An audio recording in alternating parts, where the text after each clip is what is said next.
lost 200,000 jobs since the year 2007. We've lost 50,000 construction jobs since the year 2007. You all, that hurt doesn't have a color on it. And you all know as well as anybody, when the unemployment rate spikes for everybody else, it does even more damage to black people, Latino people, and rural people. So you know that our communities are hurting even more. Now we have a solution that your leaders have stood behind, that John Eaves is standing behind, that I'm standing behind, that the city council is standing behind. And it's going to help create transportation mobility like we've never seen, but it's also going to help us build an infrastructure for the future. And it's going to put $600 million a year into this local economy.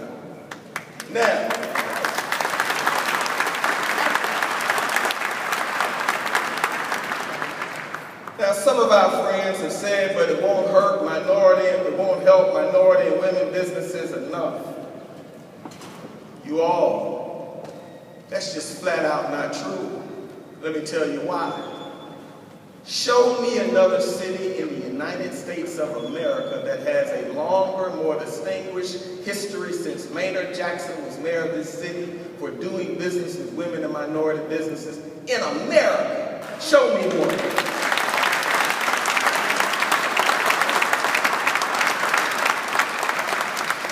You got $600 million that's going to be spent with MARTA that has robust women and minority and small business inclusion.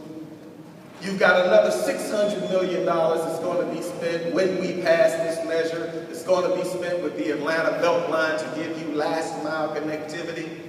You've got $850 million that's going to be spent in DeKalb County, which also has a robust minority and women business program. I don't know about your math, but that adds up to $2 billion, which is about a third of the overall $6.14 billion. So folks who are saying that minorities and women in small business aren't going to have a seat at the table are telling you not to believe your own experience in your own eyes. DeKalb does business with minorities, Fulton County does business with women and minorities, Atlanta does business with women and minorities, and MARTA does business with women and minorities. So let's put the facts on the table. Now another thing. I've been reading a whole lot about polls about whether or not this is going to win. Well, let me tell you something. Take it from somebody who knows how to win when I'm behind. I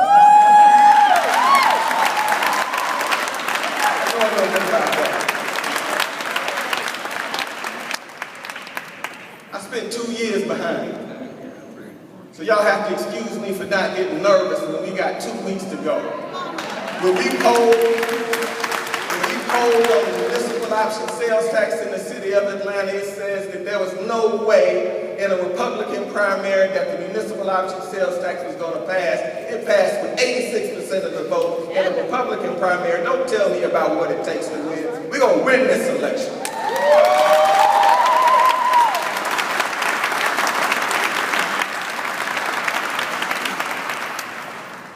I've seen one poll that said we were down by 10 points. I've seen another poll that said we were down by 10. And this is my challenge.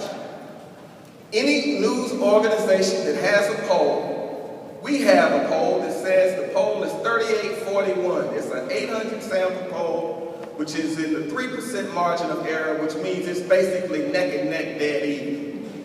Now, I'll be honest. We didn't want to show our polls because the poll that we took before that was better. Right? But we've got to be straight with folks. And all I'm asking you to do is call balls and strikes.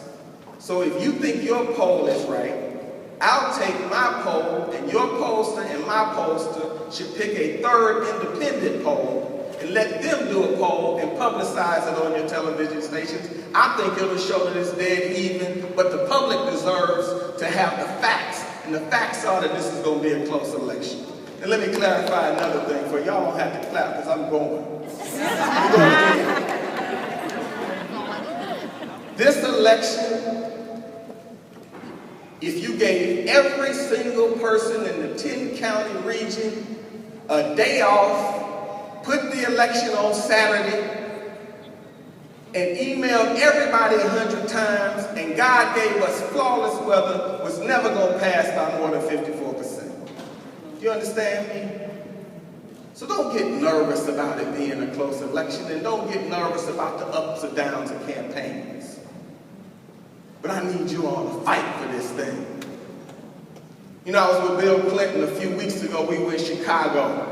And he was talking about how important it is that we pass this in Atlanta because people all over the world are watching to see what we're doing in Atlanta. Look in the New York Times. Look in the Chicago Times. Look in the Los Angeles Times. Look in Barron's. Look in The Economist. They are looking to see whether Atlanta is going to step up and solve a problem in a bipartisan way that nobody else in the Southeast has been able to take on.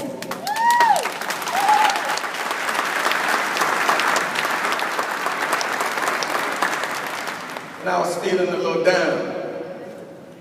And Bill Clinton put his arms around me. He said, you know what, you sound like it's going pretty rough for you down there. He said, but you need to remember this, Kasim. He said, you need to remember this. He said, just think about Lincoln, for goodness sakes. He said, in the teeth of the Civil War, Lincoln created the National Academy of Sciences. He made the decision to build the Intercontinental Railroad. He made the decision to establish land-grant colleges, which is why we have an incredible university system in America. And he made the decision to provide homestead exemptions so that we could settle the West. So the next time you think you have it hard, think about Lincoln, because he was fighting the Civil War at the time. Don't tell me about high unemployment, about tough times. This is what we do in Atlanta. And the other thing I want to say is this. Folks need to stop rooting against this region. I want y'all to hear that. Y'all remember 6 years ago when you lost a job, you knew there were 2 or 3 or 4 other jobs that you could go out and get. Right now you go to work on pins and needles praying that you don't lose your job because there's nothing else out there. I want you all to have opportunities again. I want you to have a robust economy that allows you to go and do other things. And folks who are on the other side of this debate haven't put up one single solution that you can put together in more than 5 years.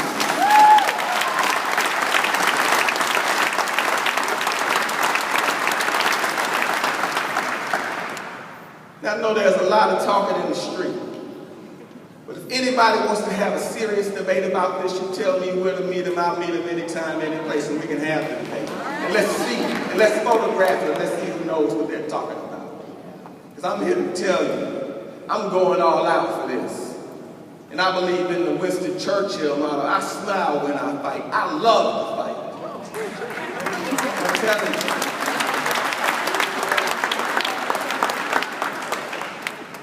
We did what you asked us to do.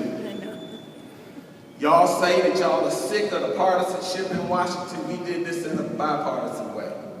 Y'all say that y'all are sick again about black folk being against white folks. We did it in a biracial way. Y'all said that y'all are sick of rural against urban. We did it with rural and urban. Now I'm fine with the debate. We can have a debate. But by goodness, let's call balls and strikes. And let's make sure that you decide the election around real information. Because what I'm here to tell you is that if you spend $600 million every single year, that your future in this town is going to be better. That you're going to get homes to your family and your children faster. And that you're going to be a part of the most dynamic economy in the Southeast. That's what I'm here to tell you. And when other folks tell you why you shouldn't be for this, you need to tell me what is the alternative that you can present that's going to take place in the next few years. That's right. What is the alternative that's going to help Marta get $600 million? What's the alternative that's going to help build the Atlanta Beltline? What's the alternative that's going to help provide direct service into the cab, first on the bus line, then on the train? I need you all. I want to be real clear. I need you all. So I'm going to be knocking on every door. I'm going to be calling. I'm going to be tweeting. I'm going to be texting because we need to win this thing, you all. Think about the city that you sit in. I know, we get spoiled being in the city of Atlanta, but you all know know when y'all not in the city of Atlanta, y'all pop y'all collars because other people want to know how it is we do what we do in this town.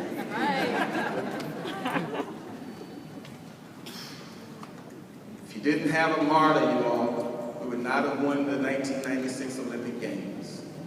Sam Cassell and Ivan Allen conceived martyr. Martyr only passed by 1,000 votes and was rejected in 2 other counties. No martyr, no city of Atlanta.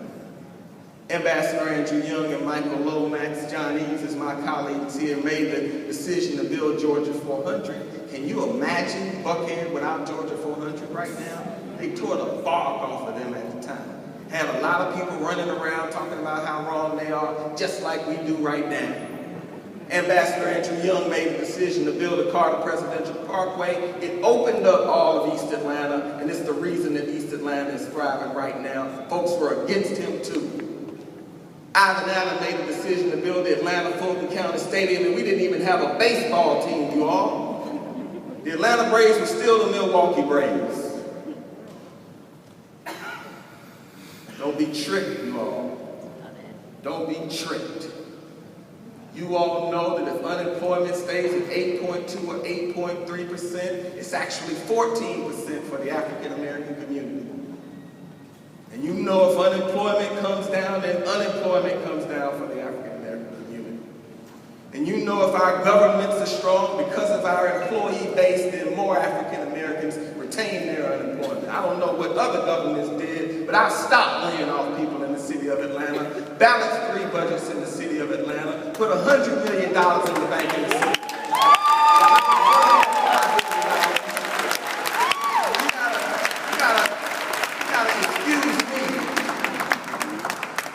You gotta excuse me if I tell you that we need the 15% that we're gonna get back as a city to build our infrastructure. Everybody, when y'all leave here, I want y'all to take the rest of the day off after 5 o'clock.